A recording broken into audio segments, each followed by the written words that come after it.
são 140 mil pessoas que ganham acima de 50 mil reais por mês no país e que essas pessoas precisam contribuir um pouco mais.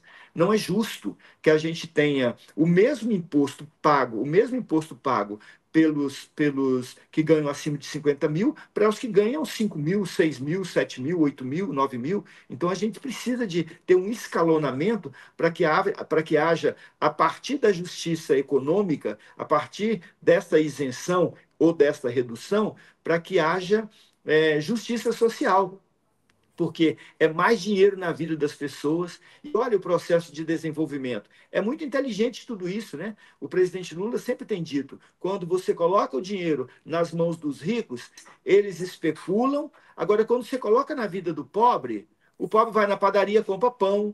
O pobre vai no supermercado, né? O mais empobrecido faz um lazer e uma cultura com seus filhos.